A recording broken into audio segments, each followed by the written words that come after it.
So I can speak from experience when it comes to meeting someone new. There's one thought that goes through my head and many others. So if you're watching this, I'm sure you can agree with me. But that's like, what do I say to this person? So like, if you're a guy wanting to cold approach a girl, even a girl wanting to cold approach a guy, or even if it's not a cold approach, it's just like, what do I say to this person in order to go up and talk to them? And what you're doing here by thinking about like, what do I say, you're going to start creating a lot of like internal anxiety because you're putting pressure on yourself to I heard this today actually. So depression is thinking about the past, anxiety is thinking about the future.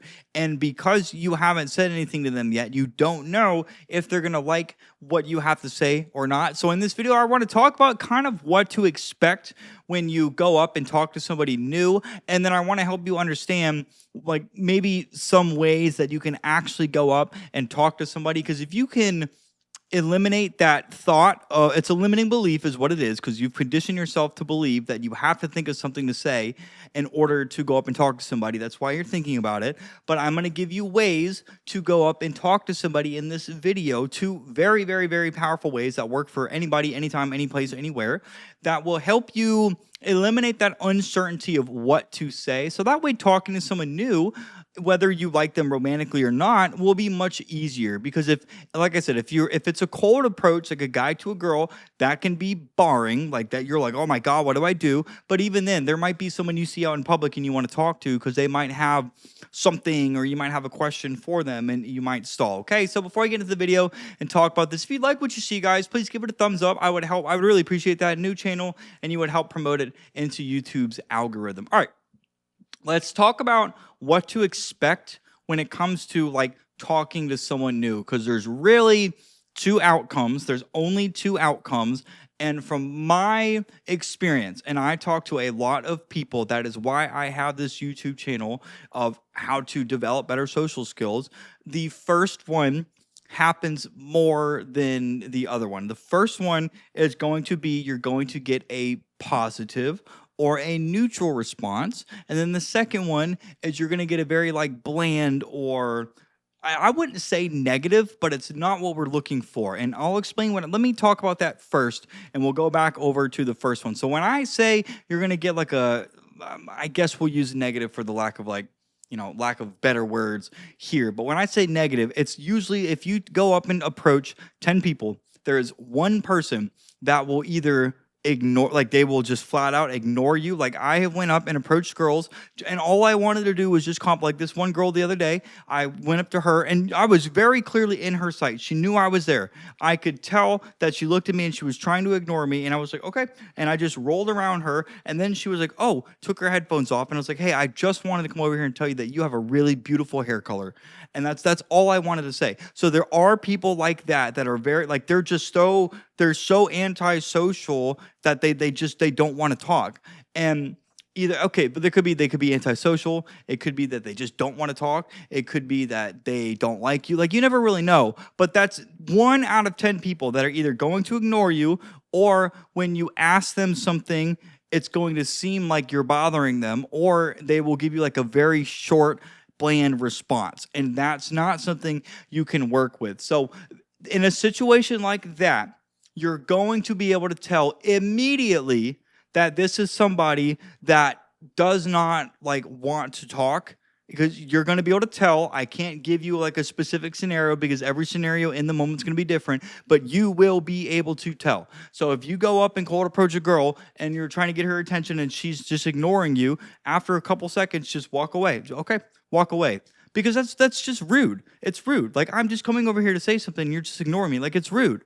Whether they mean it or not, because like, and they might not have the intention of being rude, because again, we don't know what's going on inside of this person. We don't know if they're like nervous, if they're scared, if they're upset, if they don't want to talk. We don't know. So you can't judge them for doing that. But just if they ignore you, or if they ignore you, just leave.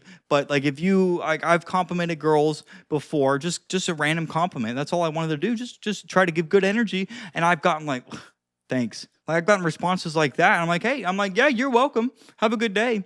And I just roll on. I don't let that bother me. So those are, like, you'll know in the moment. That happens, like I said, 1 out of like 10 people. Now, the other 9 These are people that will be receptive as long as they know you're approaching them and you're trying to talk to them.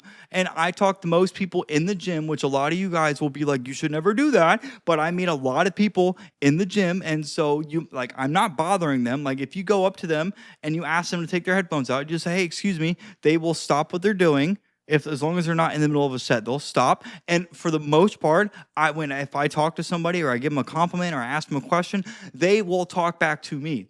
And I know this, and I can say this because I have the experience to know this.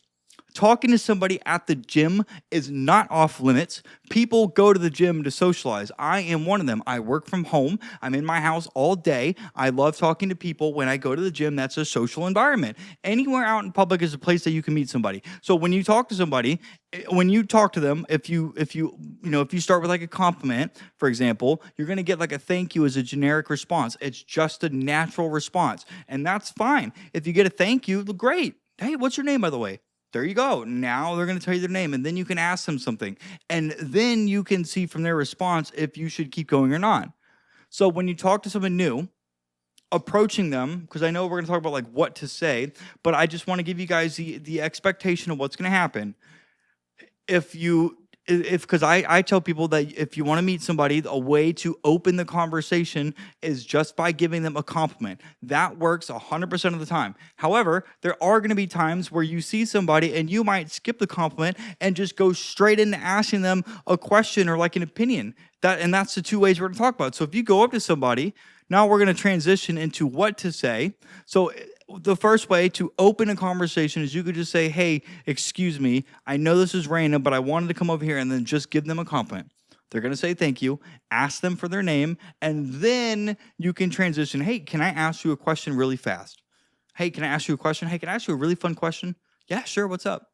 Okay, so out of the two ways that I have, there's two ways, I should say, that I have found ways to start conversations that work every single time, anywhere, any place, anytime with anybody. That's asking them a question or getting an opinion. These are two things. Because like every single person is going to give you either the same or a different answer, and that doesn't matter. But because you're asking a different person, you've never asked them that question before. This is going to work on everybody. So if you ask them a question, hey, can I ask you a really silly question? But I would love your answer. Yeah, what's up? Do you like otters or beavers more? What a goofy question. I don't know. Now that I think about it, probably beavers. Dude, that's crazy, man. Why do you like beavers better than otters? And then they're going to tell you. And then you can just keep going from there. So like the question doesn't matter. I know I just gave you a silly one right then and there, but that's what I'm trying to say. Is like if you can just think of a question that you can ask somebody, you can talk to anybody. Or if you want like an opinion, if you're trying to get someone's opinion, you could just go, hey, can I have your opinion on something? I would love your opinion on something. Can I ask you something? Yeah, what's up? What do you think about punch buggies? You ever play that game like punch buggy? What do you think about those Volkswagen buggies? What do you think about those? That's all you're doing. Okay, so what I'm trying to tell you guys is it doesn't matter what you ask somebody, because out of the two people, they're either going to talk to you or they're not going to talk to you. And if they don't want to talk to you, it doesn't matter what you say. It could be the most unique thing in the world where only they would know about it. It doesn't matter. If they don't want to talk to you, they're not going to talk to you. This is what I'm trying to help you guys understand. You're going to, in order to internalize what I'm saying, to show you that Mitchell's right, it doesn't, you're going to have to practice. So I'm going to encourage you to think of a question that you can ask somebody and then find 3 people and ask that question to 3 different people. And you're going to see out of 3 people, either all 3 are going to give you a response, or you might get one person that might like ignore. Now, I guess your way of like approaching them, like you just want to be, go up and be like friendly. Hey, excuse me, smile. Hey, so I know this is random, but can I ask you a question really fast? This has been on my mind, and I want your opinion of it. And then like that, you just, hey, excuse me, I know this is random, but can I ask you a question? I'm looking for an answer. Yeah, sure. What's up? That's why, because people love giving their opinions and their answers on stuff. People love that. It's just natural human nature. So find three people and ask them all the same question. And you're going to see that after you do it, whether you get a good response or not, you're going to leave being like, yeah, wow, Mitchell was right. I did it. And that really wasn't that bad. Did I get the response I was looking for? No, but you know what? I still went out of my way and I talked to someone new, and that was awesome. Great. I'm going to try that again. Man, let me ask you a different question this time. Okay, that's all you got to do, guys. So to reiterate, it doesn't matter what you say. They are either going to talk to you or they're not. And if they're not, you're going to know right then and there, and then you can just disengage. So if you guys like this video, please like, comment, and subscribe. And if you're looking to improve your social skills, check this one out as well. You're going to love that video as well. Guys, I will see you in the next one.